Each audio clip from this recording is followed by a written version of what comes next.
আসসালামু আলাইকুম রহমতুল্লাহ। সুপ্রিয় দর্শক, আজকের ভিডিওতে বাংলাদেশ ইসলামী ছাত্র শিবিরের দুইজন সভাপতির বক্তব্য আপনাদের শোনাবো। একজন গত সাবেক সভাপতি জাহিদুল ইসলাম ভাই এবং বর্তমান সভাপতি নুরুল ইসলাম সাদ্দাম ভাই। তো দুইজনের বক্তব্য একসাথে শোনাবো। বাংলাদেশ ইসলামী ছাত্র শিবির নোয়াখালী উত্তর জেলা আয়োজিত এসএসসি দাখিল ও সমমান পরীক্ষায় যারা A+ উত্তীর্ণ হয়েছে তাদেরকে সম্বর্ধনা দিয়েছে। তো সেখানে অতিথি হিসেবে উপস্থিত ছিলেন নুরুল ইসলাম সাদ্দাম ভাই এবং জাহিদুল ইসলাম ভাই। তো দর্শক, আপনাদের দুইজন সভাপতির বক্তব্য এখন শোনাবো। আপনাদের প্রতি অনুরোধ রইল আপনারা পুরো ভিডিওটা দেখে যাবেন। তো চলুন আমরা ভিডিওটা দেখে আসি। এখন বিষয় হচ্ছে, এই বিদ্যুৎ যাওয়ার কি সমস্যার কোনো সমাধান নাই? আমাদের মাননীয় অর্থমন্ত্রী এবং বিদ্যুৎ মন্ত্রী তারা অলরেডি ঘোষণা দিয়ে দিছে যে আগামী 2 বছর পর্যন্ত যা করার করেন, কিন্তু কোনো সমাধান নাই। এটা হলো কাজটা? তাহলে আপনাকে দায়িত্বে কেন বসানো হয়েছে? আপনি তো নির্বাচনের আগে বারবার বলছেন যে একটু নির্বাচনটা হয়ে যাক, আমরা ক্ষমতায় আসি, বাংলাদেশে আর কোনো সমস্যা থাকবে না। তাহলে কেন এখন আপনি 2 বছর আমরা বিদ্যুৎ নিয়ে বিভ্রান্ত অথবা একটা অন্ধকারের মধ্যে থাকবো? তাহলে আপনাকে আমরা দায়িত্বে কেন বসালাম? তুমি দেখো, ইউসুফ আলাইহিস সালামের নাম শুনছো না? নাম শুনছো। উনি একটা প্রেক্ষাপটে কারাগারে গিয়েছেন। কারাগারে যাওয়ার পরে যেটা ঘটেছে, বাদশা একটা স্বপ্ন দেখলেন, এটা দুঃস্বপ্ন। পরবর্তীতে এই স্বপ্নের তাবির হিসেবে ইউসুফ আলাইহিস সালামকে সামনে নিয়ে আসলো। তিনি সেটাকে ব্যাখ্যা করলেন। ব্যাখ্যা করে বললেন যে আগামী দিনে রাষ্ট্রে একটা দুর্ভিক্ষ হতে যাচ্ছে। এখন করণীয় কি? করণীয় হচ্ছে, আপনি যদি আমাকে দায়িত্বে অর্থাৎ অর্থ মন্ত্রণালয়ের দায়িত্বে বসান, তাহলে আমি এই দুর্ভিক্ষকে কিভাবে ট্যাকেল করতে হয়, এই চ্যালেঞ্জকে কিভাবে মোকাবেলা করতে হয়, আমি আমার জ্ঞান দিয়ে প্রজ্ঞা দিয়ে সেটাকে মোকাবেলা করব। তুমি যদি ইতিহাসটা পড়ো ভালো করে, ইউসুফ আলাইহিস সালাম কিন্তু সেখানে করেছেন এবং সফল হয়েছে। আমাদের ক্ষেত্রে কি ঘটছে? আমাদের ক্ষেত্রে আসলে যে মস্তিষ্কে তো কিছু নাই, গভীরতা তো কিছু নাই। সমস্যা সমাধানের জন্য যে নিত্য নতুন একটা ডাইমেনশন অথবা নতুন কোনো পদ্ধতি আবিষ্কার করার সুযোগ থাকে, এই চিন্তা গবেষণা তো আমাদের মাঝে নাই। তো এটা কারা করবে? আমার সামনে যারা আছেন, আমার প্রিয় ভাই এবং বোনেরা, তোমরা যদি এভাবে উদ্যোগী হতে পারো, আমার কাছে মনে হয় আগামী দিনে আমাদেরকে 2 বছর ব্যাপী বিদ্যুতের জন্য, গ্যাসের জন্য বিভিন্ন সমস্যা জর্জরিত আর কিছু হলেই হচ্ছে আগের জনকে দেখাইয়ে দেয়। মানে বাংলাদেশে একটা প্রবণতা হচ্ছে, তুমি দায়িত্বে আসছো, তুমি মন্ত্রণালয়ের দায়িত্ব পাইছো অথবা রাষ্ট্রের গুরুত্বপূর্ণ দায়িত্ব পাইছো, তোমাকে যখন গিয়ে বলা হয় ভাই এই সমস্যাটা সমাধান করেন, তার প্রথম উক্তি হচ্ছে ভাই এটা আদৌ সমস্যার সমাধান করা সম্ভব না। কেন? কারণ আগে যারা ছিল, আগে তো একসময় আমিও ছিলাম না, আমি ওইটা কিন্তু আমার মনে পড়ে না। সবসময় হচ্ছে আগের জনকে দোষারোপ করে নিজে লুটপাট করে এরপরে একটা জিনিস হচ্ছে কোন রকম রেখে যাওয়া।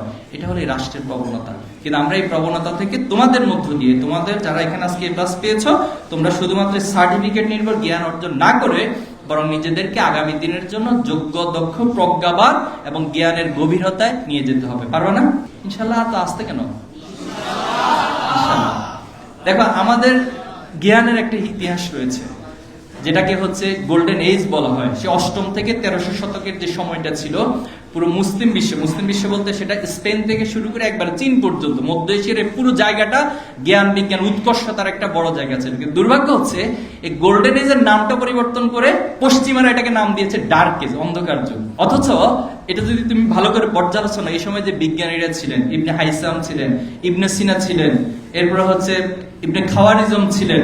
তো এই যে তারা যে তত্ত্বগুলো ওই সময় দিয়েছিলেন, তাদের তত্ত্বের উপরে ভিত্তি করে আজকে তুমি যে ক্যামেরা আবিষ্কার বলো, এরপর উড়োজাহাজ আবিষ্কার বলো, প্লেন, এরপর চিকিৎসা বিজ্ঞান, সবকিছু তাদের সেই তত্ত্বের উপরে ভিত্তি করে আজকে বর্তমান বিজ্ঞানীরা সেটাকে নিত্য নতুন আবিষ্কার করছে। এবং এখানে মঙ্গোলিয়ানরা সবচেয়ে বড় ধ্বংসটা করেছে।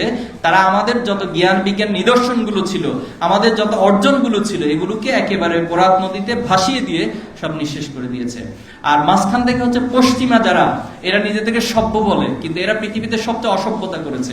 পৃথিবীকে কলোনি গোলামিতন্ত্র তারাই কায়েম করে দেখিয়েছে। পৃথিবীতে তারাই হিরোশিমা এবং নাগাসাকিতে অ্যাটম বোম মেরে পুরো মানুষকে, জনপদকে ধ্বংস করে দিয়েছে। অথচ আজকে যখন কোনো মুসলিম দেশ অ্যাটমিক পাওয়ার এনার্জি নিয়ে কাজ করে, তখন তাদের দাবি উঠে তোমরা এটাকে অপব্যবহার করো। অথচ এটা কে বলে যে ইতিমধ্যে অপব্যবহার করে মানুষকে ধ্বংস করছে, হত্যা করছে? তারা এসে হচ্ছে নীতি নৈতিকতার কথা শোনাতে আসে, তখন তারা এসে সেখানে বাধা সৃষ্টি করে। এই জন্য তারা তাদের সভ্যতাটা টোটালি হচ্ছে লুটপাট করা, চুরি করা, ডাকাতি করা এবং আমাদেরকে হচ্ছে যে ভুলভাল বোঝানো, এর মধ্যে তারা সভ্যতা গড়ে তুলেছে। আমাদের সেই যে গোল্ডেন এজের বিজ্ঞানীরা, এই বিজ্ঞানীদেরকে তোমাদেরকে জানতে হবে, তাদের লাইফ স্টাইলগুলো পড়তে হবে, তারা কিভাবে করে জ্ঞান সাধনা করতেন। এটা তুমি যত তোমার অতীতের সাথে কানেকশন বা নেটওয়ার্কিং তৈরি করতে পারবা, তত বেশি তুমি সামনের দিনে নিজেকে জ্ঞানের জায়গায় অনেক বেশি সমৃদ্ধ করতে পারবা তো ইনশাআল্লাহ। এরপরে যে পয়েন্টটা আমি বলতে চাই যে আজকে তোমাদের জন্য অনেক চ্যালেঞ্জ আছে। কি চ্যালেঞ্জ? একটু আগে গানের মধ্যে বেশ কিছু চ্যালেঞ্জের কথা বলছেন, যে এই চ্যালেঞ্জের একটা বড় জায়গা হচ্ছে শয়তানের সাথে আল্লাহ তাআলার সাথে একটা কমিটমেন্ট বদ্ধ চ্যালেঞ্জ হয়েছে। কিরকম? তুমি দেখছো যখন শয়তান সৃষ্টি করা হয়েছে তখন সে আল্লাহকে চ্যালেঞ্জ করে বসলো যে আদমের কারণে আজকে আমি ক্ষতিগ্রস্ত হলাম, সে আদমের ডানে বামে সামনে পিছনে চতুর্দিক থেকে আমি তাকে হামলা করে আমি দেখবো যে সে কিভাবে আপনার এই যে জ্ঞান সাধনা করে ভালো মানুষ হয়, ভালো ছাত্র হয়, এত ব্যালেন্স কিভাবে সে করবে, তাকে কোনোভাবে আমি ব্যালেন্স করতে দিব না। সে যদি ভালো ছাত্র হয় কদিন পরে তাকে আবার আমি ড্রাগ এডিক্টেড বানিয়ে দিব। সে যদি ভালো ছাত্র হয় কদিন তার বাবা মায়ের অবাধ্য সন্তান আমি তাকে বানিয়ে দিব। এই চ্যালেঞ্জটা কে করছে? শয়তান করছে। কার সাথে করছে? সাহস দেখছো তার? মানে আল্লাহর সাথে চ্যালেঞ্জ করে বসে আছে, কি পরিমাণ সাহস। এরপরে সে আল্লাহর কাছ থেকে কিছু পাওয়ার নিয়েছে। পাওয়ারটা কেমন? এই বনি আদমের রক্ত কণিকা শিরা উপশিরায় সে বিচরণ করার মতো একটা পাওয়ার নিয়েছে। এজন্য তুমি মাঝে মাঝে বুঝতেও পারবে না তোমার মন মস্তিষ্ক কেন শয়তানের দিকে চলে যায়, খারাপ কাজের দিকে চলে, তুমি বুঝতে পারবে না। তোমাকে খুব স্বাভাবিকভাবে একটা নর্মাল বিষয় দিয়ে শুরু করবে। এখন তোমরা অনেকে মোবাইল ইউজ করো তো সবাই। আচ্ছা আমি একটু দেখি তো একটু জাস্ট পরিসংখ্যানটা, কার কার এই মোবাইল ইউজ করো না, একটা হাত তোলো তো। আচ্ছা এটার কোনো মানে বুঝলাম না, মানে এটা বুঝলাম অথবা এটা বুঝলাম, কিন্তু এটার কোনো মানে বুঝলাম না। এটা কি? তার মানে নিজের নাই কিন্তু আশপাশ থেকে ব্যবহার করা হয়, রাইট? আচ্ছা সোশ্যাল মিডিয়াতে ফেসবুকে অ্যাকাউন্ট নাই, এরকম কে কে আছো? মাশাআল্লাহ, আমাদের বোনরা এক্ষেত্রে ভালো এগিয়ে আছে, ভাইয়েরা সবাই মোটামুটি অ্যাক্টিভ। ওকে, তাহলে এখন দেখো এই ফেসবুক এবং সোশ্যাল মিডিয়া ব্যবহার করার জন্য নিষেধ করার মতো ওই সাহস আমার নাই। কারণ এটা যদি আমি তোমাকে বলি পরে এখানে বিদ্রোহ শুরু হয়ে যাবে আমার বিরুদ্ধে। এজন্য আমি তোমাদেরকে মোবাইল ব্যবহার অথবা সোশ্যাল মিডিয়া ব্যবহার করতে নিষেধ করার কোনো সুযোগ নেই। কিন্তু তুমি একটু ভেবে দেখো তো আজকে আমাদের যে শয়তানি প্ররোচনা কোথায় থেকে শুরু হয়। তুমি মোবাইল ইউজ করছো, তোমার বাবা মা দেখছে না, শিক্ষকরা দেখছে না, গার্ডিয়ান কেউ দেখছে না, কিন্তু এই মোবাইলের মধ্য দিয়ে তুমি নিজেকে শয়তানের একেবারে প্ররোচনার অতল গহ্বরে কিন্তু হারিয়ে যেতে পারো। তোমার মোবাইলে হয়তো টেক্সট এসেছে, কিসে? মেসেঞ্জারে, হোয়াটসঅ্যাপে অথবা টেলিগ্রাম, কোন একটা মানে প্ল্যাটফর্মে আসার পরে সেই মেসেজটা হয়তো আসসালামু আলাইকুম ছিল, ঠিক না? কিন্তু একটু খেয়াল করো তো এই আসসালামু আলাইকুম থেকে কি হয়? এরপরে কেমন আছেন, কোথায় আছেন, কি করছেন, কি খাচ্ছেন? আমি বোঝার জন্য বলছি, আমার এই কথার কি বাস্তবতা আছে? তাহলে দেখো এটা থেকে যেতে যেতে কোথায় চলে যায়? একটা হারাম রিলেশনশিপে জড়িয়ে পড়ে, যেটাতে আসলে কখনো সোসাইটি সাপোর্ট করে না। তুমি ইসলামকে আপাতত একদিকে রাখো, তোমার বাবা মা কি কখনো তোমার এই হারাম রিলেশনকে সাপোর্ট করে? একটু চিন্তা করো যে তুমি কারোর সাথে হারাম রিলেশনে জড়িয়ে গেছো, তখন তুমি বাবা হিসেবে চিন্তা করো তোমার সন্তান যদি এভাবে হারাম রিলেশনে জড়িয়ে যায় তোমার কাছে কেমন লাগবে? তোমার আপন ভাই অথবা আপন বোন যদি হারাম রিলেশনে জড়িয়ে যায় তোমার কাছে কি ভালো লাগবে? এটা কি তুমি সমাজে গর্ব করে বলতে পারবা? তাহলে আমাদের এই সোসাইটি যেটাকে সাপোর্ট করছে না, আমার ধর্ম যেটাকে সাপোর্ট করছে না, কিন্তু শয়তান এই উইংস গুলো দিয়ে, টুলস গুলো দিয়ে আমাকে আস্তে আস্তে সেদিকে ধাবিত করে। এরপরে হচ্ছে তোমাকে খারাপ বাজে বন্ধুদের সাথে হয়তো করে, এখন যেটা হচ্ছে সমাজে কিশোর গ্যাং, যে কিশোর গ্যাং এর মধ্য দিয়ে যেটা হয় তারা আস্তে আস্তে মাদকাসক্ত হয়ে যায়। একদম বাবা মায়ের জন্য কত কষ্ট, তাকে একজন মা ভূমিষ্ঠ অর্থাৎ গর্ভে ধারণ থেকে শুরু করে ভূমিষ্ঠ হওয়া একটা শুভ্র নিষ্পাপ সন্তান যখন কিশোর বয়সে, এই বয়সে এসে সে মাদকাসক্ত হয়ে যায়, সে খারাপ কাজগুলোতে জড়িয়ে পড়ে, একজন বাবা মায়ের জন্য এর চেয়ে বড় কষ্ট আর কিছু হতে পারে না। এবং এমন পর্যায়ে চলে যায় বাবা মা কাউকে মুখ দেখানো তার সন্তানের কারণে এমন পরিস্থিতি তৈরি হয়, আত্মীয় স্বজনের কাছে যাবে, তাদের সামনে কথা বলবে, স্বতঃস্ফূর্তভাবে তাদের সাথে আত্মীয়তার সম্পর্ক মেনটেন করবে, এই পরিস্থিতিটাও তাদেরকে অনেক সময় বাধাগ্রস্ত করে দেয়, সেই সন্তানগুলো যখন নষ্ট হয়ে যায়। এজন্য তোমাদেরকে কি করতে হবে?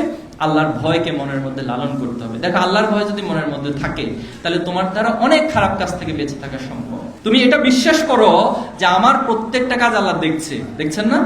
নাকি দেখেন না? বলতে পারো যে ভাই আমি যখন রোমে একা একা থাকি তখন আল্লাহ তো অনেক ব্যস্ত, আসলে আল্লাহ এত বান্দার মধ্যে আমাকে দেখার টাইম আছে? অথবা আমি যখন হচ্ছে মোবাইলে একা একা চালাই, সেখানে কেউ থাকে না, সেটা তো শুধুমাত্র আমি দেখি। এবং এখন অনেক অ্যাপস আছে একবারে ডানে বেজে বসে আছে, সে তাকালেও বুঝতে পারবে না আসলে আমি মোবাইলে কি করছি। তাহলে প্রিয় ভাই এবং বোনেরা, সেই জায়গাটাতে যখন তুমি আল্লাহকে ফিল করবা যে আল্লাহ তাআলা আমাকে সব সময় দেখছেন, কোরআনের আয়াতটা তোমরা জানো, আল্লাহ বলছেন কিরামান কাতিবিনা ইয়ালামুনা মা তাফআলুন, যে তোমরা যাই করো না কেন সবকিছু আল্লাহ তাআলা লিপিবদ্ধ করছেন। এবং কাল কিয়ামতের মাঠে তুমি যখন, আমি যখন সেখানে যাব, আমাদেরকে সবার সামনে একটু চিন্তা করো তো, যদি এরকম সবার সামনে একটা বড় আয়োজন করে একটা প্রজেক্টরে দেখানো হয় যে তুমি আসলে কখন কোথায় কি করছো, সব প্রজেক্টরে দেখানো হচ্ছে, এবং সেখানে আমাকে ডেকে তোমাকে ডেকে বলা হবে ইকরা কিতাবাকা কাফা বিনাফসিকা আলিয়াউমা আলাইকা হাসিবা, আজকে পড়ো তোমার কিতাব, এবং তোমার এই কিতাব পড়তে গিয়ে তুমি হিসাব গ্রহণের জন্য তুমি যথেষ্ট। এখানে আরেকটা বিষয় ঘটবে, মানুষ তো আমরা মানবিক প্রবণতা, আমরা সবসময় নিজেকে ডিফেন্স করার চেষ্টা করি, নিজেকে জাজ করার চেষ্টা করি, নিজেকে অন্যের চেয়ে নিজের ভুল ত্রুটিগুলিকে অস্বীকার করে অন্যের উপরে একটি প্রায়োরিটি দেওয়ার চেষ্টা করি। সেই প্রবণতাটা কিয়ামতের মাঠেও আমাদের থাকবে। আমরা আমাদের আমলনামা দেখে অনেক কিছু রিজেক্ট করা অথবা অনেক কিছু অস্বীকার করার চেষ্টা করব। তখন আল্লাহ তাআলা সূরা ইয়াসিনের একটা আয়াতে সেখানে বলছেন, আল ইয়াউমা নাখতিমু আলা আফওয়াহিম ওয়া তুকাল্লিমুনা আইদিহিম ওয়া তাশহাদু আরজুলুহুম বিমা কানু ইয়াকসিবুন। আজকে তোমার হাত বা মুখে স্টপ, এখন আর কোনো কথা হবে না। তুমি জীবনে অনেক কথা বলেছো, নিজেকে অনেক ডিফেন্স করছো, আজকে তোমার মুখে স্টপ হয়ে যাবে। এই হাত তখন সাক্ষ্য দেওয়া শুরু করবে, এই হাত দিয়ে কখন কোথায় কোন অবস্থায় কি করেছি। এই পা তখন সাক্ষ্য দেওয়া শুরু করবে, শরীরের প্রত্যেকটা অঙ্গ প্রত্যঙ্গকে আমি কিভাবে ব্যবহার করেছি এই স্বীকৃতি তখন তারা দিতে থাকবে। তাহলে বোঝা অবস্থাটা কি হবে আমাদের। তাহলে এই অনুভূতি যখন তুমি নিজের মধ্যে রাখবা যে আমার প্রত্যেকটা কাজ আল্লাহ দেখছেন এবং কিয়ামতের মাঠে অথবা একদিন আল্লাহর কাছে উপস্থিত হবে, আমাকে অবশ্যই হিসাব দিতে হবে। তাহলে তোমার বাবা উপস্থিত না থাকলে, তোমার মা উপস্থিত না থাকলেও তুমি কখনো অন্যায় কোনো খারাপ কাজে জড়িত হবে না। তাহলে পারা যাবে ইনশাল্লাহ। এছাড়া পাশাপাশি হচ্ছে ভালো সঙ্গের সাথে মিশতে হবে, এটা খুবই গুরুত্বপূর্ণ। গার্ডিয়ানরা এটা খেয়াল করতে হবে যে আপনার সন্তানটা কার সাথে মিশছে। কারণ শয়তানের একটা বড় প্ররোচনার জায়গা হচ্ছে মিনাল জিন্নাতি ওয়ান্নাস। সে নিজে যেমন সরাসরি এসে প্ররোচনা দেয়, আবার মানুষ রূপীয় কিছু মানুষ যারা বন্ধু হিসেবে উপস্থাপিত হয়। আদম আলাইহিস সালাম, হাওয়া আলাইহিস সালামকে শয়তান কিন্তু বন্ধু হিসেবে উপস্থাপন করেছেন। তিনি হচ্ছেন তাদের সবচেয়ে বড় হিতাকাঙ্ক্ষী। আর এই হিতাকাঙ্ক্ষী সেজে সে আমাকে মিসগাইড করে, আমাকে খারাপ দিকে নিয়ে যায়।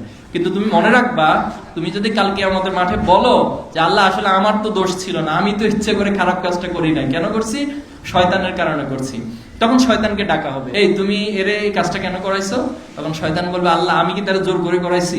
আমি তার বিষয়টা বলছি, তাকে উৎসাহ দিয়েছি, উদ্দীপনা দিয়েছি, তার ঝোঁক প্রবণতাকে খারাপের দিকে ধাবিত করেছি, কিন্তু আমি তাকে ঘাট ধরে সেখানে নিয়ে যাই না, ঘাট ধরে তো সেই খারাপ কাজটা আমি তাকে করাই নাই। তখন দেখা যাবে যে শয়তান নিজেই সেখানে অস্বীকার করে, আমি নিজে ক্ষতিগ্রস্তদের কামালতে সামিল হবে, আমাদেরকে উদ্ধার করার মতো কোনো অবস্থা থাকবে না। এই জন্য প্রিয় ভাই বোনেরা, আজকে আমাদের চ্যালেঞ্জগুলো এই সমাজে আমাদের জন্য তৈরি করেছে, চলতে ফিরতে সামাজিক স্ট্রাকচার, সোশ্যাল মিডিয়া, এরপরে যত প্রযুক্তি আছে, সবকিছুর চ্যালেঞ্জ মোকাবেলার জন্য আমাদের মনের মধ্যে আল্লাহর ভয় এবং জবাবদিহিতার অনুভূতি থাকতে হবে। পারা যাবে না ইনশাল্লাহ? ইনশাল্লাহ। আমার সর্বশেষ পয়েন্টটা হচ্ছে ছাত্র শিবির। ছাত্র শিবির আজকে আয়োজন করেছে। ছাত্র শিবিরকে একটা ইনস্টিটিউটের সাথে তুলনা করা যায়। এখানে একটা প্যাকেজ প্রোগ্রাম থাকে। আমরা যারা ছাত্র শিবির করেছি, ছাত্র শিবিরের সর্বোচ্চ দায়িত্ব পালন করার সুযোগ পেয়েছি, ছাত্র শিবির থেকে বিদায় নিয়েছি, আজকে আমার মাঝে উপলব্ধি তৈরি হচ্ছে, আমি দেখতে পাচ্ছি পুরো জার্নিটা, যে জার্নিটা কেমন ছিল। আজকে যদি ছাত্র শিবির না করতাম তাহলে হয়তো বা আমার অনেক ভালো সার্টিফিকেট থাকতো, সমাজে ভালো একটা ক্যারিয়ার থাকতো, সবকিছুই থাকতো, কিন্তু নিজের মধ্যে যে মনুষ্যত্ব বোধ অথবা সোসাইটির প্রতি যে একটা কমিটমেন্ট, এই মানুষের প্রতি, সমাজের পুরো উম্মার প্রতি যে একটা কমিটমেন্ট, সেটা হয়তো এইভাবে তৈরি হতো না। আজকে তুমি একটা প্যাকেজ প্রোগ্রাম সেখানে পাবা, তুমি এখানে ভালো রেজাল্ট যেভাবে করতে পারবা, ইন দ্য সেম ওয়েতে ভালো মানুষ হওয়ার সকল সুযোগ পাবা। ছাত্র শিবিরের টোটাল 34টা বিভাগ রয়েছে। এই বিভাগগুলোর মধ্যে রয়েছে সাহিত্য, যে তুমি যদি সাহিত্য চর্চা করতে চাও, ছাত্র শিবিরের যে সাহিত্য পত্রিকাগুলো রয়েছে এর সাথে তোমার রিলেশন বিল্ড আপ করতে পারো। এর মধ্যে তুমি সাহিত্য চর্চা এবং নিজেকে সাহিত্যিক হিসেবে গড়ে তুলতে পারো। তুমি যদি বিদেশে উচ্চশিক্ষার জন্য যাও, তাহলে ছাত্র শিবিরের HRM বিভাগ এবং আন্তর্জাতিক বিভাগ তোমাকে বিদেশে উচ্চশিক্ষার জন্য টোটাল যে গাইডলাইন, শুধুমাত্র গাইডলাইন না, তোমাকে সে বিদেশে পৌঁছানো থেকে শুরু করে সেখানে পড়াশোনা করার সবকিছুর একটা সুন্দর ম্যানেজমেন্ট তোমাকে দিয়ে দিবে। তুমি যদি BCS করতে চাও, তাহলে ছাত্র শিবিরের যে কোচিং সেন্টার রয়েছে সেখানে সার্বিক ব্যবস্থা রয়েছে। তুমি যে ক্যারিয়ারে যেতে চাও সেটার জন্য অবারিত সুযোগ রয়েছে। তুমি মুসলিম হিসেবে নিজেকে সর্বোচ্চ ভালো মুসলিম হিসেবে গড়ে তুলবা, তোমার জন্য এখানে সব প্যাকেজ রয়েছে। তোমাকে কোরআন, হাদিস, ইসলামী সাহিত্য, নানান বিষয়গুলো উদ্বুদ্ধ করবে, তোমাকে হচ্ছে কোরআন ক্লাস করার ক্ষেত্রে উদ্বুদ্ধ করবে। তুমি তোমার জ্ঞান চর্চার জন্য সামষ্টিক পাঠ, বিভিন্ন আলোচনা চক্র, বিভিন্ন পাঠচক্র, নানান আয়োজন ছাত্র শিবির করবে। এজন্য ছাত্র শিবিরকে তথাকথিত শুধুমাত্র একটি ছাত্র সংগঠন বা রাজনীতি যদি আমরা মনে করি, তাহলে এটা হয়তো আমাদের বোঝার ঘাটতি অথবা বোঝার ভুল, অথবা ছাত্র শিবির এখনো তোমাদের কাছে সেভাবে প্রেজেন্ট করতে পারেনি। এজন্য আমি দৃঢ়তার সাথে বলতে পারি, ছাত্র শিবির টোটাল যে কার্যক্রম রয়েছে এর মধ্যে অনলি 5 to 10% যেটা প্রচলিত পলিটিক্যাল কার্যক্রমের সাথে মিল বা ম্যাচ করে। আর এই 5 to 10% কাজও কেমন, তোমার অধিকারের জন্য কাজ করে। যেমন জুলাইতে আমরা কন্ট্রিবিউট করেছি, আমরা রাজপথে নেমেছি ছাত্রদের অধিকারের জন্য যে বিষয়গুলো রয়েছে, তাদের জন্য সিট অথবা তাদের জন্য আবাসন সুবিধা বৃদ্ধি করা, গবেষণার জন্য বাজেট বৃদ্ধি করা, এই রিলেটেড কাজগুলো মূলত ছাত্র শিবির 5 to 10% যেটা প্রচলিত রাজনীতির সাথে ম্যাচ করে। আর বাকি 90 অথবা 95% হচ্ছে একজন মানুষকে, একজন শিক্ষার্থীকে তাকে একাডেমিকলি যেভাবে সাউন্ড করে গড়ে তুলবে, তার ক্যারিয়ারকে যেভাবে চমৎকার ভাবে গড়ে তুলবে, এবং আলটিমেটলি তাকে সত্যিকারের একজন মানুষ হিসেবে, ভালো মানুষ হিসেবে তৈরি করবে। এটা হলো ছাত্র শিবিরের প্যাকেজ। এজন্য আমার শেষ কথাটা এভাবে বলতে চাই, তুমি আজকে A+ পেয়েছো এসএসসি এবং দাখিলে, তুমি তোমার লাইফের প্রত্যেকটা স্টেজে A+ পাবা। তুমি তোমার বাবা মায়ের কাছে A+ ক্যাটাগরির একটা সন্তান হবা, পারবা না? তুমি তোমার শিক্ষকদের কাছে সব সময় শুধুমাত্র রেজাল্টের দিক থেকে না। আলহামদুলিল্লাহ, আমাদের সম্মানিত কেন্দ্রীয় সভাপতি, বাংলাদেশের ছাত্র সমাজের অহংকার, আইডল এবং মেধাবী ছাত্র নেতা জনাব নুরুল ইসলাম সাদ্দাম আমাদের মাঝে উপস্থিত হয়েছেন। আমরা ওনার যে মূল্যবান এবং জ্ঞানগর্ভ আলোচনা ইনশাআল্লাহ শুনবো। আমার আলোচনা শেষ। আমাকে বলা হয়েছিল যে মেহমান আসা পর্যন্ত চালানোর জন্য, আলহামদুলিল্লাহ আমার শেষ কথাও চলে এসেছে, মেহমানও চলে এসেছে। তো শেষ কথাটা যে এভাবে তুমি তোমার প্রত্যেকটা জায়গায় A+ ক্যাটাগরির হবা, মানুষ হিসেবে A+ ক্যাটাগরির হবা, তুমি তোমার বন্ধুদের কাছে A+ ক্যাটাগরির বন্ধু হবা, সমাজের আত্মীয় স্বজনের কাছে A+ ক্যাটাগরির আত্মীয় স্বজন হবা, পারবো তো ইনশাআল্লাহ? এবং আলটিমেটলি আল্লাহর কাছে, সৃষ্টিকর্তার কাছে A+ ক্যাটাগরির বান্দা আমাদের হইতে হবে। তুমি যদি দুনিয়ার সব অর্জন করছো, কিন্তু কাল কিয়ামতের মাঠে গিয়ে যদি তোমাকে আল্লাহ তাআলা প্রশ্ন করে বসে, ফাআম্মা মান খাফফাত মাওয়াজিনু ফাউম্মুহু হাবিয়া, কোনো কারণে আমার নাকির পাল্লা হালকা হয়ে গেল, ওয়াসিকাল্লাযিনা কাফারু ইলা জাহান্নামা জুমারা, যে আমার জন্য এই আয়াত নির্ধারিত হয়ে যায় যে আজকে আমার যে আমলনামা সেটা বাম হাতে আসবে এবং আমাকে জাহান্নামে তাড়িয়ে নিয়ে যাওয়া হবে। তাহলে আমার এই সকল A+ গুলো, সকল অর্জনগুলো চূড়ান্তভাবে ব্যর্থতায় পর্যবেসিত হবে। কিন্তু আমি যদি এই দুনিয়ার A+ এর পাশাপাশি কাল কিয়ামতের মাঠে আল্লাহ তাআলার কাছে আল্লাহর প্রিয় বান্দা হিসেবে আল্লাহ যখন আমাকে বলবেন, ইয়া আইয়াতুহান নাফসুল মুতমাইন্না ইরজিই ইলা রাব্বিকি রাদিয়াতাম মারদিয়া ফাদখুলি ফি ইবাদি ওয়াদখুলি জান্নাহ, আল্লাহ যদি বলেন ওয়াসিকাল্লাযিনা তাকাউ রাব্বাহুম ইলাল জান্নাতি জুমারা, তাহলে আমার জন্য আর কোনো কিছু থাকবে না। এবং সেই জান্নাতে চির শান্তির জায়গা, সেখানে খালিদিনা ফিহা আজওয়াজুম মুতাহহারা ওয়া রিদওয়ানুম মিনাল্লাহ, আল্লাহর সন্তুষ্টি থাকে। আর জান্নাতের বর্ণনা হচ্ছে তুমি সেখানে যা চাইবা সবকিছু তোমার জন্য আল্লাহ তাআলা সেখানে বরাদ্দ করবেন, যত নিয়ামত তুমি চাইবা। এবং জান্নাতের একটা বড় বৈশিষ্ট্য হচ্ছে আমরা তো সারপ্রাইজড দিই, ঠিক না? আত্মীয় স্বজন, কাছের মানুষদেরকে সারপ্রাইজড দিই। তার মানে হচ্ছে যেটা সে প্রত্যাশা করে নাই তার চেয়ে বেশি কিছু দেওয়া। ইন দ্য সেম ওয়েতে জান্নাতের একটা বড় বৈশিষ্ট্য হচ্ছে মানুষ যা প্রত্যাশা করবে আল্লাহ তাআলা কাল কিয়ামতের মাঠে জান্নাতে তাকে এরকম সারপ্রাইজড মূলক কিছু বিষয় দিবে। তাহলে সেই জান্নাতে আমরা যেতে চাই। তাহলে দুনিয়াতে আমরা সকল ক্ষেত্রে A+, আবার আল্লাহর কাছে A+ ক্যাটাগরির বান্দা হিসেবে, আল্লাহর গোলাম হিসেবে নিজেকে তৈরি করব। এর মধ্য দিয়ে দুনিয়ার সফলতা, রব্বানা আতিনা ফিদ দুনিয়া হাসানা ওয়া ফিল আখিরাতি হাসানা ওয়া কিনা আযাবান। আল্লাহ আমাদের সবাইকে কবুল করুক। সবাইকে ধন্যবাদ। আসসালামু আলাইকুম ওয়া রাহমাতুল্লাহি ওয়া বারাকাতুহু। আসসালামু আলাইকুম ওয়া রাহমাতুল্লাহি ওয়া বারাকাতুহু। আপনারা ভালো আছেন সবাই? চেহারার দিকে তাকাচ্ছি আর কি, বিরক্তির কোন স্তরে আছেন তাই বোঝার চেষ্টা করতেছি। আর মানুষের সবচেয়ে কষ্টের কাজ হচ্ছে কথা শোনা। এক জায়গায় স্থির হয়ে এই জেনারেশন কথা শুনবে 2 ঘন্টা, এটা অনেক ডিফিকাল্ট কাজ। সে অসাধ্য আপনারা ইতিমধ্যে সাধন করেছেন, এজন্য আপনাদেরকে কংগ্রাচুলেশন জানাই। দ্বিতীয়ত কংগ্রাচুলেশন জানাই যারা জীবনের চলার পথের প্রথম পদক্ষেপে সফলতার সাথে উত্তীর্ণ হয়েছেন। আপনাদের সাথে কত লোক পরীক্ষার্থী অংশগ্রহণ করেছিল জানেন? 18,57,000 স্টুডেন্ট আপনাদের সাথে পরীক্ষায় অংশগ্রহণ করেছিল। এর মধ্যে 38% তো ফেলই করছে, আপনাদের সাথে উত্তীর্ণই হতে পারে না। এই 18,57,000 যে আপনাদের সাথে পরীক্ষায় অংশগ্রহণ করছে, আপনারা যখন ক্লাস 1-এ ভর্তি হয়েছিলেন তখন ভর্তি হয়েছিলেন 27 লক্ষ স্টুডেন্ট ক্লাস 1-এ। 27 লক্ষ স্টুডেন্ট এসএসসি পর্যন্ত আসতে গিয়েই 9 লক্ষ নাই, শেষ, ঝরে পড়ে গেছে, লাইফের অ্যাম্বিশন নাই। অথচ বাবা মা তাদের নিয়ে স্বপ্ন দেখতো, হাত ধরে স্কুলে নিয়ে গিয়েছিল। সন্তান জন্মগ্রহণ করার পরে কত স্বপ্ন দেখেছে যে এই সন্তান একদিন বড় হয়ে ডাক্তার হবে, ইঞ্জিনিয়ার হবে, ব্যারিস্টার হবে, জজ হবে, পুলিশ হবে, এসপি হবে, ম্যাজিস্ট্রেট হবে, টিওনো হবে। কত স্বপ্ন মানুষ বুনে, কিন্তু হয়তো সকলের স্বপ্ন বাস্তবায়ন হয় না। এরপরে এসে এই পর্যায়ে যে লোকগুলো ফেল করেছে 38%, প্রায় 6-7 লক্ষ স্টুডেন্ট ফেল করেছে। যারা পাশ করেছে তাদের মধ্যে আবার A+ পেয়েছে 1,16,666 জন, না 766 জন। এই যে একটা বিশাল সংখ্যা আপনাদের সাথে আবার A+ পায় নাই, আপনারা তাদের মধ্য থেকে বাছাই হয়ে ইউনিক হয়ে আসছেন। এজন্য এই যে যাত্রায় যতটুকু সফলতা আপনারা অর্জন করেছেন, নিঃসন্দেহে এটা আপনাদের অনেক বড় একটা অর্জন, পৃথিবীতে এই সমাজে চলার জন্য একটা বড় পাথেয় হয়ে থাকবে ইনশাআল্লাহ। আপনাদের এই রেজাল্টটা সামনে হায়ার স্টাডি করতে যান, বিশ্ববিদ্যালয়ে ভর্তি হতে যান, যে কোনো ধরনের চাকরি করতে যান, এই রেজাল্ট কাজে লাগবে। এর আগে ক্লাস 7, 8, 9-এ কি পড়ছেন, কি করছেন, 1 রোল ছিল না 10 রোল ছিল, দুনিয়ার কেউ এটা জিজ্ঞাসাও করবে না কোনোদিন। খুব মজার একটা ব্যাপার। আবার একটা সমস্যা সামনে আছে আপনাদের জন্য, এটা হচ্ছে এইচএসসি লেভেলে। এই লেভেলে গিয়ে একটা বড় অংশ A+ আবার পায় না। যারা এসএসসিতে A+ পায়, পরিসংখ্যান বলে তাদের ভিতরে 50% আবার এইচএসসিতে গিয়ে A+ পায় না। বলবেন আপনি আইসা এখন একটা খারাপ একটা সংবাদ শোনাই দিলেন। এটা খারাপ সংবাদ শোনাই নাই, আপনাদেরকে এটা সতর্ক করলাম। আপনারা কি সতর্ক হবেন?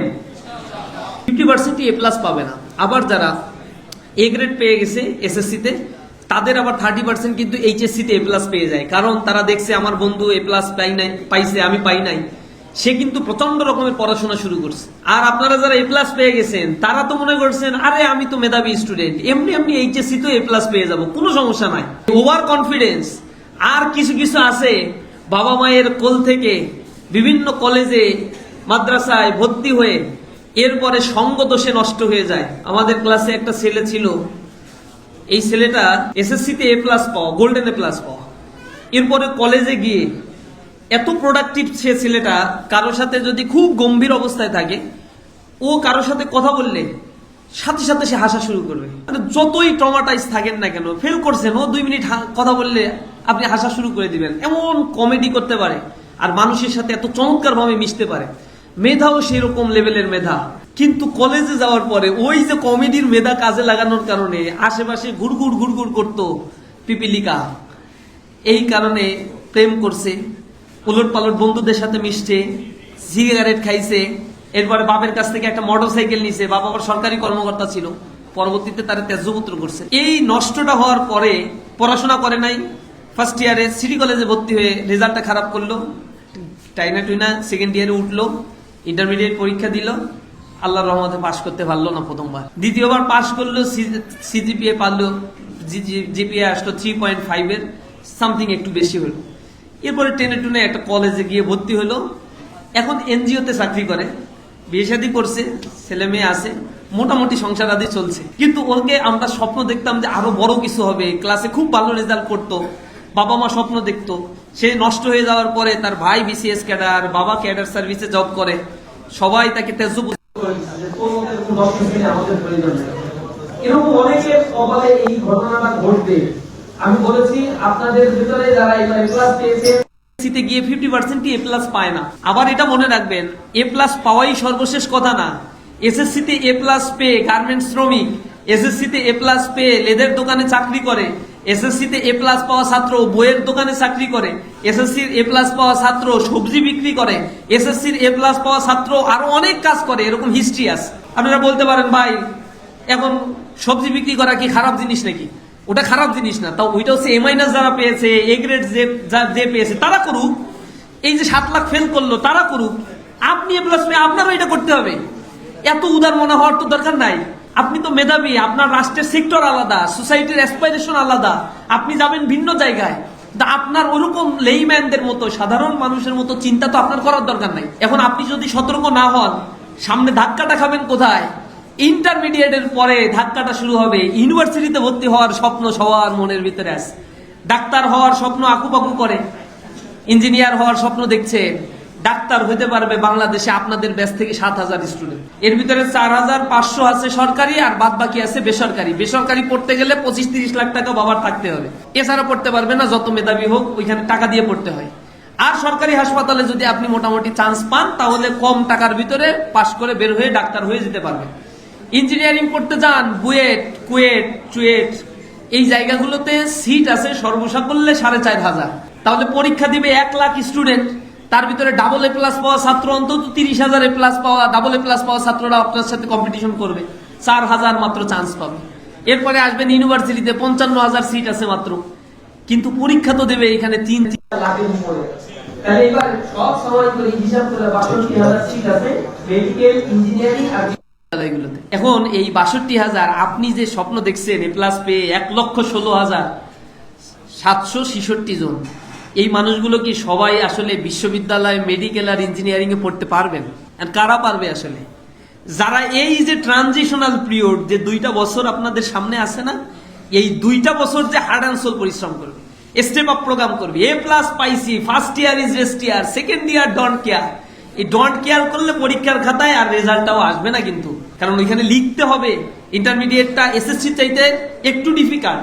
এই জায়গাগুলোতে সঙ্গ দোষে নষ্ট হবেন না, এমন বন্ধুর পিছনে ছুটবেন না যে বন্ধু আপনাকে বলবে চল না 31st নাইট, আজকে তো একটাই দিন, চল না একটু আনন্দ করি, আজকে পয়লা বৈশাখ, চল না একটু আনন্দ করি, আজকে 14ই ফেব্রুয়ারি, চল না একটু আনন্দ করি, আজকে 26শে মার্চ, চল না একটু আনন্দ করি, 21শে ফেব্রুয়ারি, চল না একটু আনন্দ করি, একটাই তো দিন মাসে, ঈদের পরে একটাই তো দিন, চল না একটু ঘুরতে যায়। ওইভাবে একটা দিন যদি খুঁজতে থাকেন তো সরকারি ছুটি আছে 82 দিন, এরপরে শুক্র আর শনি মিলে 2 দিন ছুটি তো থাকে, এইটা মিলে হচ্ছে 100 দিন এমনি পার হয়ে যায় আপনার। এখন এই হিসাব কিতাব করে দেখবেন 365 দিনে জ্বর, সর্দি, কাশি, বিশ্রাম নেয়া, অমুকের বিয়ে, তমুকের আনন্দ, এইসব করতে গিয়ে দেখবেন জীবন থেকে 200 দিন এমনি নাই, 150টা দিন থাকে। এই দিনগুলোতে যে কাজে লাগাবে সেই কিন্তু ভালো করতে পারবে। আমার এক স্টুডেন্ট ছিল, আমি ওদেরকে কাউন্সিলিং করতে গিয়ে বলতাম যে তোমরা যদি এইবার ঈদটা স্যাক্রিফাইস করতে পারো, অ্যাডমিশনের সময় বলছি যে তোমাদের লাইফে সামনে আরো অনেক আনন্দময় ঈদ পাবা। কারণ অনেকে এইবার বাড়িতে যাবে, বাড়িতে গিয়ে পড়াশোনা করতে হবে, তার মানে জার্নি করে যেতে হয়, ওইখানে গিয়ে আনন্দ ফুর্তি করে আবার বাড়ি থেকে ফেরত আসে, 3-4 দিন থাকে, সব মিলে 10 দিনের একটা প্যাকেজ। এই 10 দিনে তুমি যদি 10 ঘন্টা করেও পড়তে পারো তাহলে 100 ঘন্টা তুমি বেশি করে ফেললা, তুমি অন্যের তুলনায় 100 ঘন্টা একটু আগায় গেলা। এই অধ্যাবসায়টা তোমার ভিতরে থাকতে হবে। গোল্ড স্টোন নামে একজন অ্যাথলেট ছিল, সে এত ভালো করতো, একবার সাংবাদিকরা তাকে প্রশ্ন করছে যে আপনার জীবনে সফলতার পেছনে কি কারণ আছে? তখন সে বলতো যে আমি অন্যের তুলনায় একটু বেশি অধ্যাবসায়ী, এইটাই হচ্ছে আমার সফলতার পেছনে মূল কারণ। মোহাম্মদ আলী ক্লে, সে তো যখন কোনো গেম খেলতো তখন সে বলতো I will win this match, I am Muhammad Ali Clay, I am the great. আর মোহাম্মদ আলী ক্লেকে প্রশ্ন করা হয়েছে যে আপনি নিজেকে এত কনফিডেন্ট কিভাবে মনে করেন? মোহাম্মদ আলী ক্লে বলছে যে দেখেন, আমি যখন এক্সারসাইজ করি, পরিশ্রম করতে করতে আমি যখন ক্লান্ত হয়ে যাই, তখন আমি আমার ডান দিকে তাকাই, বা দিকে তাকিয়ে দেখি কেউ পরিশ্রম করছে কিনা, জিমের মধ্যে অবশিষ্ট কেউ আছে কিনা। আমি যদি একজনকেও দেখি, এরপরে আমি ফার্দার আবার পরিশ্রম করতে শুরু করি, আমার ভিতরে প্রচন্ড জেদ জন্মে যায়। এরপরে আমি আবার ক্লান্ত হয়ে গেলে ডানে বায়ে তাকিয়ে দেখি কেউ নাই, তখন আমার মাথার ভিতরে ঢুকে এখন তো কেউ নাই, এখন যদি এক্সট্রা আমি আরো 1 ঘন্টা পরিশ্রম করি তাহলে অন্যের তুলনায় আমি আগাই যাই। আর আমার সফলতার পেছনে যদি কোনো রহস্য থেকে থাকে, সেই রহস্য হচ্ছে আমি অন্যের তুলনায় একটু বেশি পরিশ্রম করি। তোমার বন্ধুদের মধ্যে অনেকেই এখন এই যাত্রায়, আমাদের তো এই সময়টা ছিল খেলাধুলা করে সময় নষ্ট করবে, আড্ডা দিয়ে সময় নষ্ট করবে, নেতার পিছনে ঘুরে সময় নষ্ট করবে, স্লোগানে মুখরিত হবে। জেনজেট, ইয়াং জেনারেশন চাহিদা পূরণের জন্য ঘোরাফেরা, হাবিজাবি, খাওয়া দাওয়া, কত কিছু করতে ইচ্ছা জাগে। এত কিছু জাগে, যখন ইচ্ছা জাগবে পরের লাইফটা তোমার জন্য এত সুন্দর হবে না। এজন্য ইসলামী ছাত্র শিবির আজকে জিপিএ 5 সংবর্ধনা থেকে তোমাদেরকে সতর্ক করার জন্য আজকে প্রোগ্রামে ডাকছি। আবার এটা মনে করিও না যে শিবির ডাইকা নিয়ে এসে থ্রেড দিল, একটা ফুল ধরায় দিয়ে, এটা কি থ্রেড হইলো? উপকার হইলো কি না? একটু পড়াশোনা করবা। এই 2টা বছর ট্রানজিশনাল পিরিয়ড, পড়াশোনা করতে রাজি আছো তো? নিজেকে গড়ে তুলতে হবে। তুমি যদি তোমাকে না গড়ে তোলো, দুনিয়ার আর কারো সাধ্য নাই যে তোমাকে গড়ে তুলবে। তোমার বাবা মার পেশারে পড়ে যদি তুমি পড়াশোনা করো, ওই পড়াশোনা কার্যত কোনো আউটপুট নিয়ে আসতে পারবে না। বিশ্ববিদ্যালয়গুলোতে এখন রিটেন কোশ্চেন হচ্ছে, ইউনিভার্সিটিগুলোতে ইন্টারমিডিয়েটে যা পড়ছো সেই জিনিসগুলো এখন রিটেনলি সেখানে হাজির করা হচ্ছে। সুতরাং তোমাকে ওই বিষয়গুলো মাথায় রাখতে হবে। এই জায়গায় তুমি যদি অন্যের তুলনায় একটু বেশি পরিশ্রম করতে না পারো, আউটপুটটা পাবা না। আর সর্বোপরি আমি এতটুকু অনুরোধ জানাবো, আজকের এই প্রজন্ম আগামীর বাংলাদেশ, এই প্রজন্মের হাতেই আগামীর বাংলাদেশকে নিরাপদ করতে হবে। এই প্রজন্মকে নিয়ে আমরা অনেক বেশি স্বপ্ন দেখি। তরুণ প্রজন্ম যদি গড়ে ওঠে, একটা জাতি পরিবর্তন হয়ে যায়। পৃথিবীতে যে জাতিগুলো উন্নতির স্বর্ণশিখরে আরোহণ করেছে, সেই জাতির মধ্যে সেই ইন্টিগ্রিটি, সেন্সিবিলিটি তাদের মধ্যে কাজ করেছে। আমরা যে শিক্ষায় শিক্ষিত হচ্ছি, এই শিক্ষাটা আমাদেরকে যেন মহৎ করে গড়ে তোলে। আপনারা মার্টিন লুথার কিং জুনিয়রের নাম শুনেছেন। তার একটা ঐতিহাসিক কথা আছে, সে বলেছে শিক্ষার মূল উদ্দেশ্য হলো শিক্ষা মানুষকে ক্রিটিক্যাল থিঙ্কিং শেখায়, শিক্ষা মানুষকে প্রশ্ন করতে শেখায়, আর শিক্ষা মানুষকে উন্নত নৈতিক চরিত্রের অধিকারী করে। তিনটা জিনিস তিনি বলেছেন।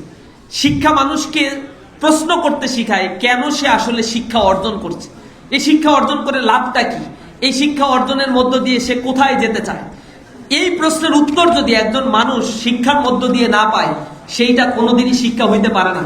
আমাদের সোসাইটিতে যারা শিক্ষা অর্জন করছে, জিপিএ 5 পাচ্ছে, লেখাপড়া করে এই জিপিএ 5 দাঁড়িয়েই আবার দুর্নীতি করছে, চাঁদাবাজি করছে, স্বজনপ্রীতি করছে, টেন্ডারবাজি করছে, ধর্ষণের সাথে জড়িত, টাকা পাচারের সাথে জড়িত, এই মানুষগুলো সব এই সোসাইটিতে শিক্ষিত মানুষ, কিন্তু এই শিক্ষিত মানুষরা এই সমাজ ব্যবস্থাকে টেনে ধরার জন্য সবচেয়ে ভূমিকা তারা পালন করেছে। 55 বছরে বাংলাদেশটা এই জায়গায় থাকার কথা ছিল না।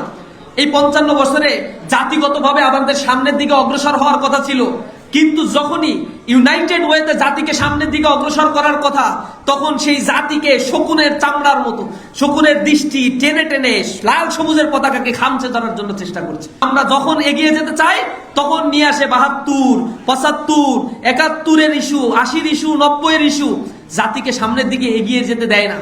71-এর ইস্যু নিয়ে বর্তমান প্রজন্মকে ডিভাইডেশন করা হচ্ছে, বিভক্ত করে দেওয়া হচ্ছে। ওই হচ্ছে রাজাকার আর এই হচ্ছে বাংলাদেশি, অমুক হচ্ছে আলবদর আর উনি হচ্ছে সোনায় মোরানো একজন মানুষ। অথচ আমরা যখন বলি ভাই আমি রাজাকার হইলাম কিভাবে, আমার জন্মই তো হয়েছে 90 সালে।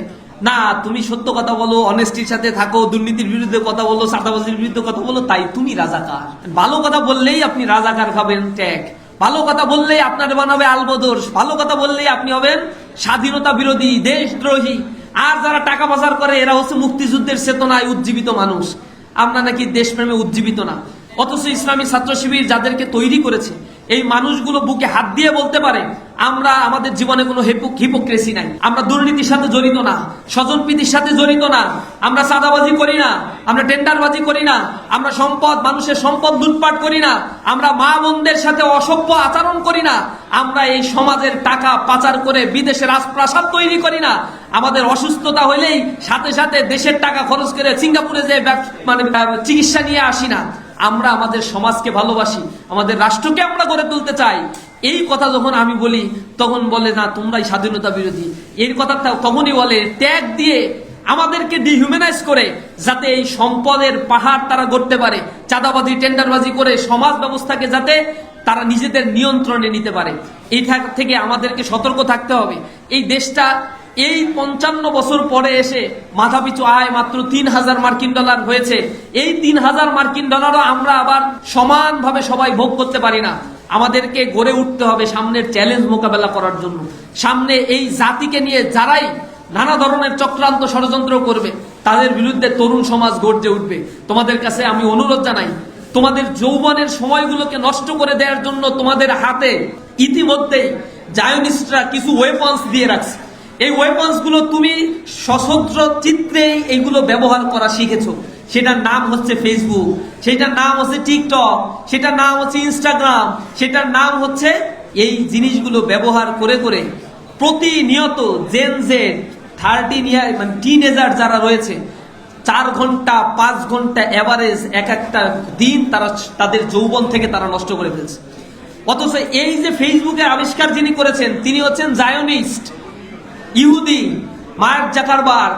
পৃথিবীর শ্রেষ্ঠ ধনীদের 5 জনের তালিকা করলে মার্ক জাকারবার্গ অন্যতম একজন। সারা পৃথিবীব্যাপী জায়নিজমকে ছড়িয়ে দেওয়ার জন্য যারা ভূমিকা পালন করে, তাদের মধ্যে তিনি অন্যতম একজন ব্রেন চাইল্ড। খোদ ইসরায়েলে ফেসবুক ব্যবহার করা হয় না, খুবই কম সংখ্যক মানুষ ফেসবুক ব্যবহার করে। অথচ আমাদের মতো দেশে অধিকাংশ মানুষই সেই ফেসবুক গুলো ব্যবহার করেছে। এটা এমন একটা মার্কেট প্লেস তারা তৈরি করে রেখেছে। তুমি যদি আর্টিফিশিয়াল ইন্টেলিজেন্সের কারণে ওর কোডিং সিস্টেম এমন ভাবে তৈরি করে দেয়া, তুমি যদি এখন চিন্তা করো যে আমার এই প্রোডাক্টটা দরকার, ওই প্রোডাক্টের অ্যাডভার্টাইজমেন্ট তোমার স্ক্রলিং এ সামনে চলে আসবে। তুমি যদি এখন চিন্তা করতে থাকো আমি এই ভিডিওগুলো দেখছি, একটা ভিডিওতে লাইক দিবা, তোমার টেস্ট, তোমার প্রেফারেন্স, তুমি কত সেকেন্ড দেখছো, কতটুকু দেখা এরপরে সামনে এগিয়ে যাচ্ছ, ওই রিলেটেড ভিডিও তোমার সামনে বারবার বারবার তারা নিয়ে আসবে। এরপরে তুমি ইন্টারনেট কিনতেছো, এখন মনে করিও না যে ইন্টারনেট যা কিনতেছি তা মনে হয় মার্ক জুকারবার্গের পকেটে যে জমা হয়। ইন্টারনেটের টাকা তার পকেটে জমা হয় না, তার পকেটে জমা হয় হচ্ছে অ্যাডভার্টাইজমেন্টের টাকা, তার পকেটে জমা হচ্ছে মার্কেট প্লেস অ্যানালিসিসের টাকা। কোন একটা মাল্টিন্যাশনাল কোম্পানি বাংলাদেশে যদি কোনো প্রোডাক্ট লঞ্চ করতে চায়, ফেসবুকের কাছ থেকে তারা সাজেশন নেয়, এই যে জিনিস আমি লঞ্চ করতে চাই, এখানে কোন ধরনের অ্যাডভার্টাইজ দিলে, কোন নায়িকাকে, কোন গায়িকাকে আর কোন নায়ককে নিয়ে এসে সামনে হাজির করলে তরুণ প্রজন্ম ওই একটা দেখে ক্রাশ খেয়ে ওই প্রোডাক্টটা কিনবে, এই সাজেশন আমার তৈরি করে দাও। ফেসবুক তখন বলে আমার এত এত কোটি টাকা দিতে হবে, ওই টাকা দেয়, সাথে সাথে সেটা সাজেশন আকারে তৈরি করে দিয়ে দিচ্ছে। এই জিনিসটা তৈরি করে দেওয়ার পরে ওই মাল্টিন্যাশনাল কোম্পানিগুলো সেই আলোকেই অ্যাডভার্টাইজমেন্ট গুলো তৈরি করে, আর এই প্রোডাক্ট দেখা এরপরে তো হুমড়ি খেয়ে সেই প্রোডাক্ট গুলো কেনা শুরু করে দিচ্ছে। এটা হয়ে গেছে একটা বিশাল মার্কেট প্লেস। আর এভাবে করে তাদের মেধাকে কাজে লাগিয়ে ওই কোডিং সিস্টেম গুলো সেইভাবে দিয়ে টোটাল সিস্টেম গুলোকে তারা ব্যবহার করছে, আর তা দিয়ে যে অর্থগুলো কামাচ্ছে সেই অর্থগুলো ব্যবহৃত হচ্ছে গাজায়, প্যালেস্টাইনের মুসলমানদের উপরে ক্ষেপণাস্ত্র ক্ষেপণাস্ত্র নিক্ষেপ করে, নিরীহ শিশু আর দুর্বল অসহায় মানুষদের উপরে ক্ষেপণাস্ত্র নিক্ষেপ করে প্রায় লাখের কাছাকাছি মানুষদেরকে তারা হত্যা করে ফেলেছে ইতিমধ্যে। ইউ কান্ট ইমাজিন, এই বোমার টাকাগুলো তোমার আমার পকেটের টাকাগুলো। আর আমরা দ্বিধাহীন চিত্তে ওই ফেসবুকে ঘন্টার পর ঘন্টা সময় ব্যয় করে আমাদের যৌবনের সবচেয়ে শ্রেষ্ঠ সময়, যখন মস্তিষ্ক কাজ করে, পড়াশোনার সময়, সেই মেধাটাকে কাজে না লাগিয়ে ডোপামিন হরমোন নিঃসরণ করে দিনের পর দিন নিজেদের যৌবনের শক্তিগুলোকে ক্ষয় করে ফেলে। যার ফলশ্রুতিতে এখন দেখা যাচ্ছে আমাদের বিশ্ববিদ্যালয়, মেডিকেল কলেজগুলোতে বোনদের পার্টিসিপেশন বেশি, ছেলেরা খুঁজেই পাওয়া যায় না। মেডিকেলে গেলে 100 জন ভর্তি হলে 75 জন মেয়ে ভর্তি হচ্ছে, বাদ বাকি 25 জন ছেলে ভর্তি হয়। ছেলে তো আছে মোটরসাইকেল নিয়ে আর ফেসবুক নিয়ে, চান্স পাবে কোথা থেকে? বিশ্ববিদ্যালয়ে সংখ্যালঘু হয়ে গেছে ছেলেরা, 65 জন মেয়ে ভর্তি হয় তো 35 জন ছেলে ভর্তি হচ্ছে। ইঞ্জিনিয়ারিং এ এখনো কিছুটা সমান সমান আছে, তো বেশি দিন থাকবে না। বিসিএস ক্যাডার এখন বোনেরা এগিয়ে যাচ্ছে, কারণ আমাদের পরিবারগুলো রক্ষণশীল, পরিবারগুলো তার সন্তানদেরকে, বিশেষ করে মেয়ে সন্তানদেরকে শতভাগ কন্ট্রোল করার চেষ্টা করে, যার ফলশ্রুতিতে তারা তাদের ক্যারিয়ারে এগিয়ে যাচ্ছে, রেজাল্টের দিকে এগিয়ে যাচ্ছে। আর ছেলেরা ইন্টারমিডিয়েটে ওঠার পরে মনে করে যে আমি তো বিশাল বড় হয়ে গেছি, এখন আমি টিনেজ, এখন আমি দুনিয়া শিখে গেছি। এই যে ছোটা শুরু করে, ওই ছুটতে ছুটতে যে কখন খাদের কিনারে পড়ে যায় সে এটা জানে না। আর এই ফেসবুক আছে, ইন্টারনেট আছে, নেটফ্লিক্স আছে, নানা ধরনের জিনিসগুলো ব্যবহার করে ঘন্টার পর ঘন্টা সময় ব্যয় করে তোমাদের সহযোগিতা করা, অ্যাডমিশনের পূর্বে 2 বছরের লেখাপড়া করার ক্ষেত্রে যে ধরনের সহযোগিতা প্রয়োজন ইসলামী ছাত্র শিবির তোমাদের জন্য আছে। সফট স্কিল ডেভেলপ করতে চাও ইন্টারমিডিয়েটের ছাত্রদের জন্য, ইসলামী ছাত্র শিবিরে থ্রাইভ এন্ড জেন নামে প্রজেক্ট আছে, সেইখানে আমরা soft skill, AI skill, chat GPT কিভাবে ব্যবহার করতে হবে, এর বাইরে স্টুডেন্টদেরকে স্পোকেন ইংলিশ কোর্স এবং বিভিন্ন ধরনের সফট স্কিলের কোর্সগুলো আমরা ইতিমধ্যেই ডিজাইন করে দিয়েছি। তোমরা সেগুলো থেকে উপকার পেতে পারো, সার্টিফিকেট নিতে পারো। এগুলো তোমাদের পরবর্তী লাইফের জন্য, ইউনিভার্সিটি লাইফের জন্য কাজে লাগবে। ইভেন হায়ার স্টাডি করতে গেলে সারা দুনিয়াব্যাপী তোমাদের জন্য ওপেন অ্যাক্সেস তৈরি হয়ে যাবে। আমরা আশা করি তোমরা সেভাবে নিজেদেরকে এই জাতির প্রয়োজনে, এই সমাজের প্রয়োজনে, এই রাষ্ট্রের প্রয়োজনে গড়ে তুলবা। তোমাদের ভবিষ্যৎ জীবনটা আরো বেশি সুন্দর হোক, নৈতিকতা এবং চরিত্রের উৎকর্ষতা সাধন করে আমরা যেন নিজেদেরকে গড়ে তুলি। সবসময় মনে রাখতে হবে, when money is lost, nothing is lost. When health is lost, something is lost. But when character is lost, কিন্তু এই লসটা কিন্তু অধিকাংশই করে ফেলবা। এই বড় চুলের খপ্পরে পড়লে দূরে দূরে দৌড়াইতে থাকবা কিন্তু তোমরা। এরপরে অল্প বয়সে এই সম্পর্কের ভিতরে জড়িয়ে লেখাপড়া করে না, উদাসীন হয়ে যায়। এই ইন্টারমিডিয়েটের ছেলেরা সিগারেট খায়। কেন সিগারেট খায় জিজ্ঞাসা করছি, আমার একটা রিসার্চ ছিল এর উপরে। এটা জিজ্ঞাসা করার পরে অধিকাংশ উত্তর দিছে যে কষ্ট পাইয়া সিগারেট খাওয়া শুরু করে দিচ্ছে। বাপ মাও জানে না। আল্লাহর হস্তে এই পাপের পথে পা বাড়ায়ও না। তোমার কপালে আল্লাহ যা লিখে রাখছে তাই হবে। তুমি এই কপালের উপরে বিশ্বাস করো। ওয়াল কদরি খায়রিহি ওয়া শাররিহি মিনাল্লাহি তাআলা। ভাগ্যের ভালো এবং মন্দ যা আছে সব আল্লাহর পক্ষ থেকে। সুতরাং তোমার কপালে যা আছে আল্লাহর পক্ষ থেকে হবে।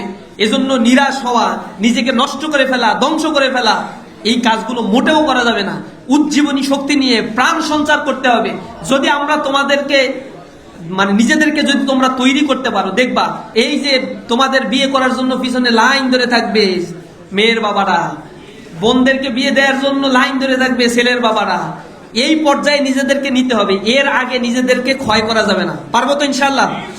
এমন ভাবে নিজেদেরকে তৈরি করব, আমাদের চরিত্র হবে হযরত ওমর রাদিয়াল্লাহু তাআলা আনহুর মতো, হযরত ইউসুফ আলাইহিস সালামের মতো চরিত্র হবে। আমাদের দক্ষতা তৈরি করতে হবে, সমাজ পরিচালনার জন্য অনবদ্য দক্ষতা অর্জন করতে হবে। আমাদের কথা কাজ মেলবন্ধন হবে। আল্লাহ রাব্বুল আলামিনের উপরে যারা বিশ্বাস করে, সেই বিশ্বাসের জায়গায়, আমলিয়াতের জায়গায় নিজেদেরকে আরো গড়ে তুলতে হবে, যেন আমার দুনিয়া এবং আখিরাত সুন্দর হয়।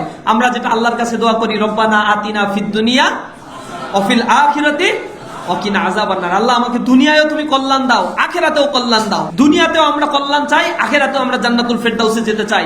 আমরা আমাদের জীবনকে গড়ে তুলতে চাই, সমাজকে নান্দনিক করে গড়ে তুলতে চাই। আমরা এই সমাজ ব্যবস্থা পরিবর্তনের অনুঘটক হব ইনশাআল্লাহ। সকলকে সেই উদাত্ত আহ্বান জানিয়ে আমার কথা শেষ করছি। আসসালামু আলাইকুম ওয়া রাহমাতুল্লাহ। সুপ্রিয় দর্শক, আপনারা শিবিরের দুইজন সভাপতির বক্তব্যের ভিডিওটা দেখলেন, তো তাদের কথাগুলো আপনাদের কাছে কেমন লেগেছে এবং শিবিরের এই আয়োজনগুলো আপনাদের কাছে কেমন লাগে তা অবশ্যই কমেন্ট করে জানিয়ে দেবেন। সকলকে ধন্যবাদ।